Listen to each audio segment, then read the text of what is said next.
Hello Aries, Sun, Rising and Venus signs. Kamusta kayo? Sana po ay nasa mabuti kayong kalagayan. Welcome back po sa Star Tarot. Kung bago kayo rito, welcome din kayo. Thank you for your support. I truly appreciate it. God bless you all. Aries, pauna mensahe po ninyo, balance. Ayan, so maaari no, na ang iba sa inyo rito is going to bring the balance back in your life. At mabibigyan na ninyo ngayon ng tamang panahon no ang mga bagay-bagay sa buhay ninyo at maaari din na meron ditong mga pag-uusap no, na magaganap between you and another person or between you and a group of people at you will be sharing as well mga points of view ninyo. You're also going to share your ideas, no, your opinions about something at baka makakuha ka rito ng idea, no, from different point of view of the people that you are going to deal with at this time. Kaya maaari din na yun ang makatulong, no, para sa mas ikakaayos, ikakaganda ng inyong sitwasyon. So, what else? We have Wheel of Fortune. Napakaganda nitong the Wheel energy, Aries, kasi may swerte hatid ito sa inyo. This is good luck and good fortune energy. Kaya expect a positive change, no, sa buhay ninyo or positive changes sa buhay ninyo. Kasi hindi lang iisang bagay, hindi lang iisang area of life ang magkakaroon dito ng pagbabago. But there are different areas of life, no, na magkakaroon dito ng changes. At siswertehin kayo, no? Merong swerteng dadating, babalutin kayo rito ng good luck and good fortune in various areas of life. Pwedeng lahat ng areas of life, swertehin kayo. Pwede rin naman nasa career lang, pera lang, finances lang. So, depende sa inyong sitwasyon. But definitely, ito na yung simulan ng pag-progress ninyo at pag-improve na ng inyong sitwasyon. Okay? What else? We have 10 of Spring. Yan. So, 10 of Spring is about ending and beginning. No? 10 represents endings and beginning. See, Wheel of Fortune then, this is there is a new beginning din dito. So, definitely, meron kayong sisimulang bagong ganap sa buhay. At dito sa 10 of Spring, meron kayong tatapusin. You're going to put an end to something dito na nagpahirap sa inyo. Yung sobra ng hirap, sobra ng pagod, yung naranasan ninyo sa bagay na to, no? Or sa sitwasyon na to. You've been stressed out na sa sitwasyon na ito, no? Kaya yun, mag-ano kayo ngayon. You're going to put an end to that.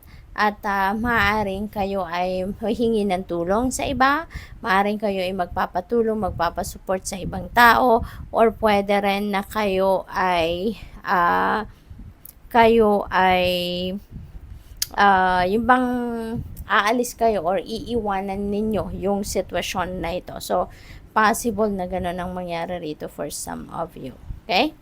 So, at meron kayong sisimulan bago. You're heading towards a new lifestyle.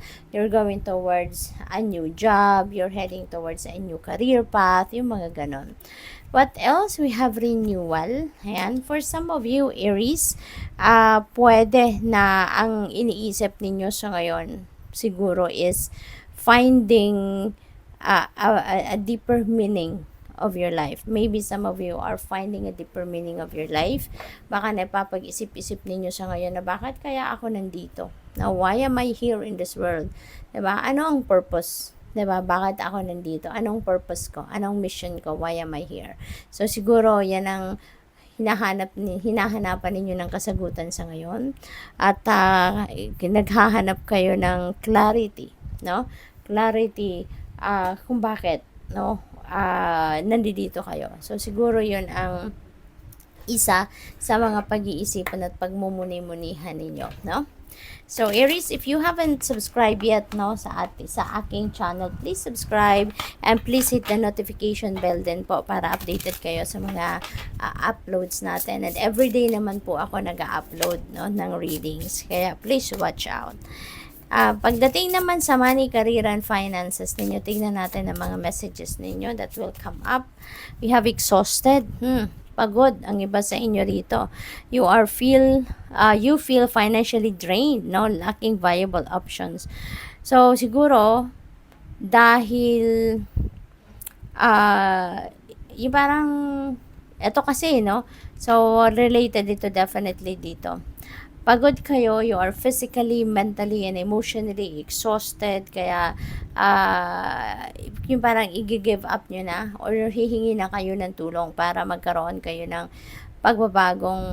yung mabago ng mas maganda into something na mas maayos at mas maganda ang inyong sitwasyon dito kasi exhausted na kayo, pagod na kayo, no? Magtrabaho, pagod na kayo sa sitwasyon ninyo, pwedeng household issues, 'di ba? Maaring pagod na din kayo.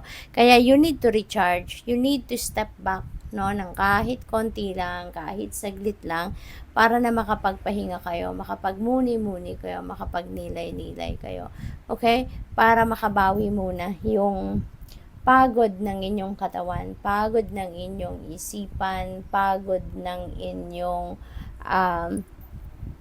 sarili in general, maka-replenish muna kayo ng lost energy ninyo. That's why you need, no? You need to recharge, okay? Kailangan ninyong magpahinga. At maaari, no, na pagdating din sa pera, parang exhausted din kayo. You feel financially drained. So, siguro, dahil nga siguro lagi kayong pagod, kaya pwedeng yung mga dati ninyong tinatrabaho, dati ninyong ginagawa na parang, let's say for example, mga racket ninyo, baka hindi nyo na yan nagagampanan, hindi nyo na nagagawa, 'di ba? Kaya, nabawasan, no? Siguro yung kita ninyo because you are physically drained na, 'di ba? Kaya nabawasan ang inyong trabaho, nabawasan ang inyong racket. Kaya pati yung kita ninyo, yung finances ninyo, syempre magsa-suffer din, 'di ba? Kaya kailangan ninyo na gather yourself, okay? Nurture yourself, take care of yourself para na sa ganyan makabalik kayo doon sa physical physical strength ninyo and ang vitality ninyo makabalik din. Okay? So, what else? We have wealth. Wow, napakaganda nito kasi you are moving towards real wealth and prosperity. So, meron kayong totoong kayamanan, no? Merong totoong opportunities na pwedeng dadating sa inyo since we also have the wheel of fortune dito. So, talagang siswertehin kayo pagdating sa pera, pagdating sa money and finances and wealth area of life. Magkakaroon kayo ng mas magandang rito, mas magandang sitwasyon, no? So, you are going to experience abundance and prosperity rito. So, good luck sa'yo, no? Aries, keep up the good work. So, what else? We have partnership. Ayan, sabi dito, prioritize your connections, joining forces with business partners for win-win cooperation. So, business partnership, Aries, ang magkakaroon kayo rito. Or pwede rin na baka sa trabaho ninyo, sa project, sa specific project na ginagawa ninyo, maring mabibigyan kayo dito ng katulong, mabibigyan kayo ng kapartner, no? So, pwedeng related ito dito sa Ten of Spring. Baka yung pagod na yan sa task mismo ninyo sa trabaho, baka kayo ay makikiusap na sa manager ninyo, sa boss ninyo na kailangan ninyo ng tulong, no? Hindi ninyo to magagawang lahat. Hindi ninyo to ma-accomplish lahat. Kaya maybe you will be given support or assistant, 'di ba? No? Yun nga. So, pwedeng ganun. We have perfect fit. Ayan, sabi dito, finding the right path, the fit with the soul, the ideal job, you're meant to be here.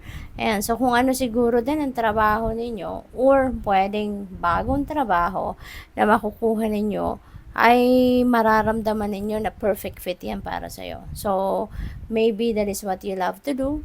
Maybe ini-enjoy nyo yung trabahong yan, that's where your passion is. Maaring yan ang talagang minimithi din ninyo na maging trabaho talaga ninyo. So, the opportunity will come, no? So, pwedeng magagampanan na ninyo yan ng bonggang-bongga with all your 100% effort kasi alam ninyo, no, na yan ang gustong-gusto ninyong gawin talaga at yun ang makakapagpasaya sa inyo. So, tignan natin kung ano pa ang mensahe para sa iyo pagdating naman sa inyong love life, pag-ibig, usaping puso.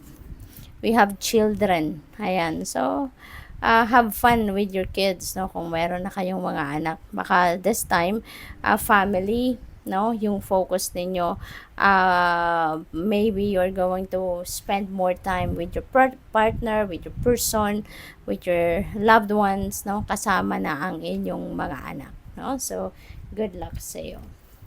What else?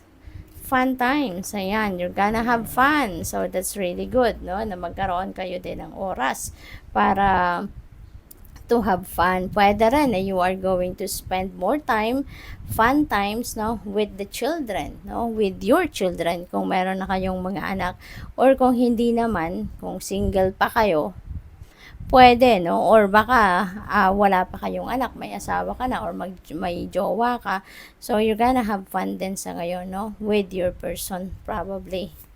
What else? We have money. Holy moly.